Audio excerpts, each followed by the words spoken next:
Seguimos informando desde Promediodía y ya recibimos en nuestros estudios al abogado Felino Amarilla, quien nos va a estar hablando principalmente sobre la realidad de la distribución de tierras en nuestro país. Señor Felino, ¿cómo está? Bienvenido. Muchas gracias, buenas tardes. Bueno, si podríamos hablar principalmente sobre este tema, la postura que se tiene y cuál es la realidad con relación a la distribución de las tierras en nuestro país. Bueno, en Paraguay se instaló una torta distributiva graficada en los medios habitualmente, diciendo que el 80% de las tierras del Paraguay son propiedad del 2% de los habitantes del Paraguay. Y eso es una falacia. En realidad se instaló y a partir de su instalación el mito se convirtió en realidad. El principal tenedor de tierras en Paraguay, el principal propietario de tierras en el Paraguay es el Estado paraguayo, a través del INDER, con su pésima política de realizar el llamado desarrollo rural o reforma agraria, que hasta la fecha no ha podido darle el título de propiedad a los poseedores actuales de las tierras en manos del Estado paraguayo. El INDER tiene aproximadamente 3 millones de hectáreas distribuidas en todo el país que siguen siendo propiedad del Estado paraguayo, dominialmente, registralmente y estadísticamente, que está en manos de aproximadamente 500 a 600 mil personas que no tienen título en Paraguay. Tal así que inclusive este año el presidente saliente, el licenciado Cárdenas, como gran logro dijo que habían entregado algo así como 1.500 o 2.000 títulos de propiedad. En cambio, si tomamos en cuenta la política de Hernando de Soto en el Perú, que en su proyecto de gobierno desarrolló que lo mejor para sacar de la pobreza a un poseedor de tierra agrícola es darle el título de propiedad y convertirlo en dueño para de esa manera formalizar su participación en la economía y tener una relación directa entre su propiedad, la tierra y la producción. Eso en Paraguay hasta hoy no ocurre. En segundo lugar, se parten de premisas falsas. Por ejemplo, en el Chaco. En el Chaco existen dos grandes poseedores de tierra. Las colonias menonitas, que tienen las tres, Shortizer, Ferney y Neuland, tienen 2 millones de hectáreas. En el registro de la propiedad, eso está a nombre de cada una de las cooperativas. Es decir, un dueño tiene 750.000 hectáreas, el otro dueño tiene 750.000 hectáreas y el otro dueño tiene 500.000 hectáreas. Pero esas tres cooperativas tienen aproximadamente 20.000 socios, que son los que trabajan la tierra propiedad de la cooperativa. Pero para las estadísticas estamos hablando de un dueño que tiene 750.000 hectáreas. Y luego tenemos otro dato interesante, que son los parques nacionales, que son propiedad del Estado paraguayo, que en el Chaco llega a casi 2,5 millones de hectáreas. Es decir, las estadísticas tomadas como un instrumento ideológico causan este tipo de confusiones que buscan un sesgo interesado en ilustrar, entre comillas, a la gente para ratificar una supuesta desigualdad, que en nuestro país el principal elemento de desigualdad y de inseguridad parte del Estado. Tal es así que hasta este momento no se han podido poner de acuerdo los políticos y el gobierno sobre lo que se llama DINACARE, la Dirección Nacional de Catastro y Registros Públicos. ¿Por qué? Paraguay es un país con 406.000 kilómetros cuadrados. Eso significa que Paraguay tiene 40 millones de hectáreas. Pero en el catastro, el Servicio Nacional de Catastro, donde depende del Ministerio de Hacienda y están registradas todas las propiedades del país, tenemos que se hayan registrado 50 millones de hectáreas. Es decir, Paraguay tiene prácticamente un 15% más de propiedades inexistentes, pero que registralmente existen. A esto hay que sumar el caos del famoso catastro rural del IBR-INDER, que hasta la fecha no es de público acceso, razón por la cual se plantea la unificación de los registros públicos bajo una institución no dependiente ni de Hacienda ni del Poder Judicial, a fin de sanear con la tecnología que existe en este momento en el mundo, de ver que Paraguay, con 406.000 kilómetros cuadrados, tenga tierras por 406.000 kilómetros cuadrados y no 500.000 como tenemos ahora. Es decir, mencionabas esta torta que se basa básicamente en datos que no son exactos. Son falsos, en datos falsos. Eso se instaló Y vuelvo a decir, cuando las estadísticas están sometidas a la ideología o la realidad se la quiere ver ideológicamente, ocurren estos fenómenos. Cuando uno dice el 70% pertenece al 2%, no estamos diciendo qué cantidad y a quiénes. Y reitero, en el Chaco, 2 millones de hectáreas, que equivale al 5% del total de tierras de la República del Paraguay, figuran en los registros a nombre de 3 personas jurídicas: la sociedad Shortisser, la sociedad Ferney y la sociedad Neuland. Es decir, 3 personas tienen el 5% de la tierra del Paraguay. Eso es lo que refleja un dato de esta naturaleza. Es verdad en cierta medida, pero no cuenta que esas cooperativas están integradas por 15.000 personas. ¿Estos datos de qué año aproximadamente son? ¿Es algo actualizado? No, esta torta que se instaló periodísticamente se viene manteniendo en los últimos 10 años aproximadamente, que el famoso cuento, el 80% de las tierras del Paraguay está en manos del 2% de la población. Eso es falso.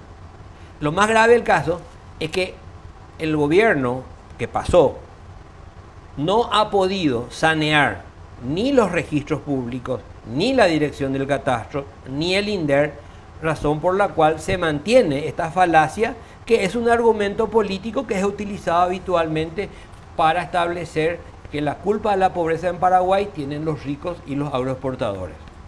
¿Qué factores se deben medir para tener justamente unos datos fidedignos a la realidad actual? En primer lugar, tenemos que sincerar qué se entiende por pobre en las estadísticas.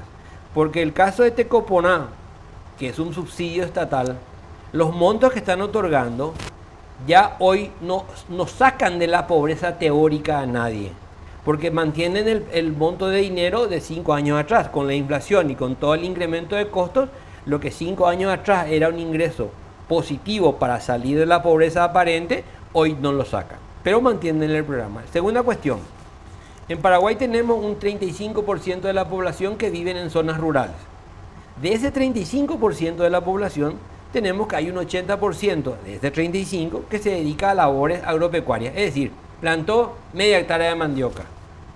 Y uno se pregunta, ¿una persona puede salir de la pobreza y desarrollarse con media hectárea de mandioca? No. Pero ¿qué es lo que se repite hasta el cansancio? Que debemos de estimular la economía familiar campesina. Y la pregunta que uno hace es, ¿en qué país del mundo alguien salió de la pobreza estimulando la economía familiar campesina tradicional? Entonces, mientras sigamos ideologizando el discurso, ideologizando las estadísticas y ideologizando las noticias, lo único que hacemos es en mantener las cosas como son, en beneficiar a las burocracias que son las peores, y como en el caso de Paraguay, la inserción en el mercado y en el mundo moderno de un productor de economía familiar tradicional campesina, es decir, plantar mandioca, maní y maíz de subsistencia, no es el camino para salir de la pobreza. ¿Cuál podría ser el camino entonces para que haya un mayor desarrollo en esas zonas? Salir de la pobreza es un problema complejo, pero al mismo tiempo simple. Nosotros tenemos que las personas que se incorporaron a la agricultura mecanizada, que incorporaron el conocimiento a la producción, que están haciendo cultivos de renta en 10 o en 15 hectáreas, están desarrollando una nueva economía en el interior. Y es así que se nota claramente que la disminución de la pobreza real en Paraguay viene por la inversión y el desarrollo del campo. Eso es categórico. ¿Qué pasa? Si nosotros hacemos una proyección simple de que todas las tierras hoy propiedad del INDER, que más o menos llegan a 3 millones de hectáreas, que ya están deforestadas, que están en condiciones de ser utilizadas por la agricultura desarrollada, nosotros podemos duplicar en un año la exportación de soja del Paraguay, en un año. Pero, ¿qué impide eso? Impide la ideología e impide el populismo. Entonces, da la impresión de que para cierto sector político-social del paraguayo es conveniente mantener al agricultor pobre, que en realidad no es un agricultor, es un campesino porque vive en el campo, y lo mantienen en la pobreza, y el cuento de la agricultura familiar campesina, como el cuento de la tenencia de la tierra, es un elemento determinante para un proyecto político y no para solucionar el problema de la pobreza. Mencionaba, señor Felino, este caso de Perú, por ejemplo.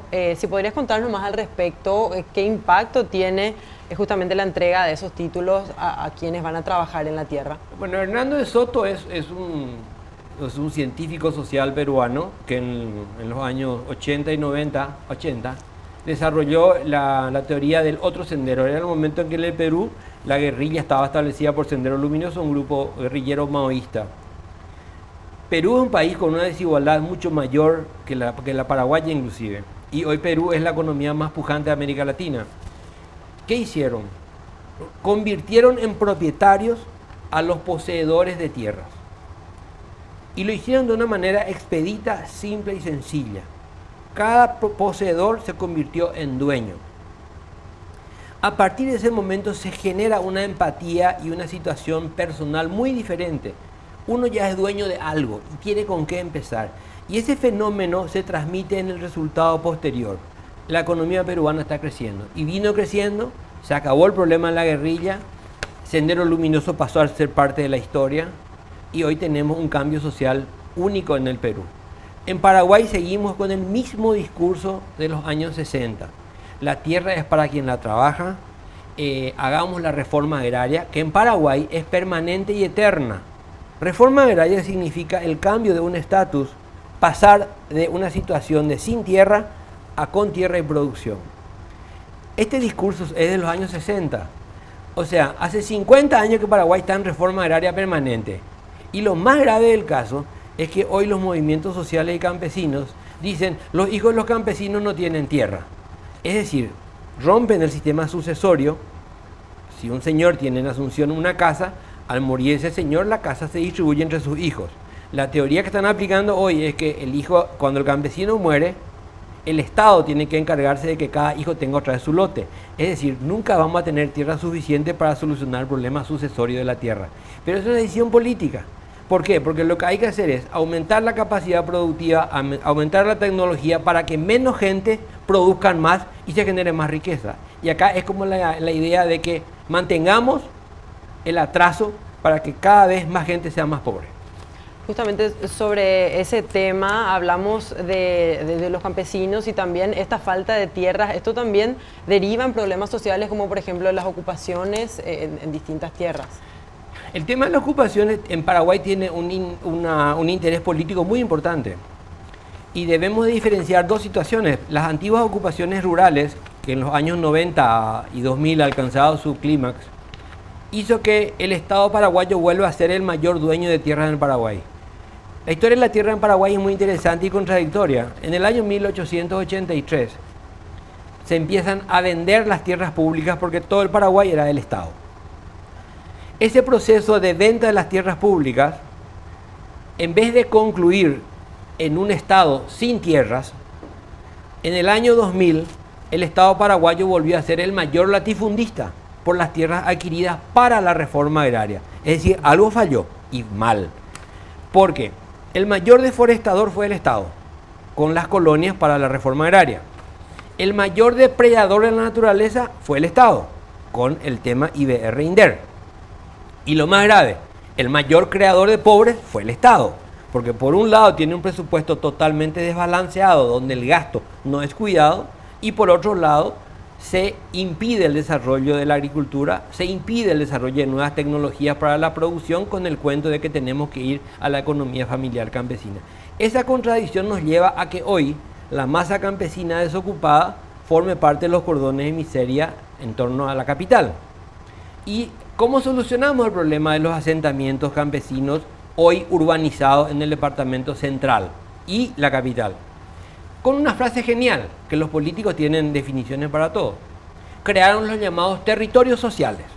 Entonces hoy lo escuchamos al senador Lanzoni o al senador Ríos hablar de territorios sociales, que ya es un término utilizado también por otros parlamentarios para señalar que tenemos 1.350 territorios sociales en el departamento de Central y en la capital. Es decir, la migración de la gente desocupada del campo que ya no quiere ser campesina, que ya no quiere ser o que no tiene condición para ser agricultor, se convierte en un lumpenaje que rodea la capital en los llamados territorios sociales. Es decir, trasladamos el problema de las ocupaciones del campo a las ocupaciones en las zonas urbanas. ¿Por qué? Porque no hemos resuelto el problema de la pobreza. ¿Cómo puede trabajar el INDERT y sus distintos programas de manera que se dé efectivamente esta titulación y se pueda tecnificar también esa tierra? Pero mire, usted tome cualquier inmobiliaria que se dedica a la compra y venta de lotes. ¿Alguna vez hubo un problema en titular un lote comprado? Ninguno. Va a una escribanía, titula. ¿Qué tenemos que alinear? Registros públicos, que en Paraguay es deficiente, catastro, que en Paraguay tiene un serio problema, pero que la tecnología permite solucionarlo, y la decisión política de cerrar el INDER. El INDER tiene que tener un plazo de cierre. El INDER tiene que acabarse, al terminar la última hectárea de tierra en poder del Estado, tiene que cerrarse el INDER. Cosa que no lo van a hacer porque es un costo político de empleo público. Por otro lado, el Ministerio de Agricultura y Ganadería, en los últimos años, ha destinado 1.200 millones de dólares a programas que fueron un fracaso. Yo creo que es mucho más económico cerrar el Ministerio de Agricultura y Ganadería, cerrarlo, porque vamos a ahorrar 1.200 millones de dólares. Entonces, son problemas políticos.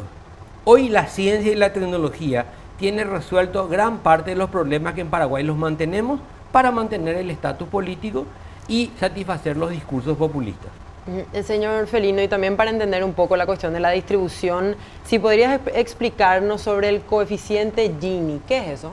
El coeficiente Gini es un coeficiente inventado por los consultores internacionales que tienen un sesgo político ideológico muy interesante, pero que no tiene un valor directo si los números utilizados para el coeficiente Gini no son ciertos.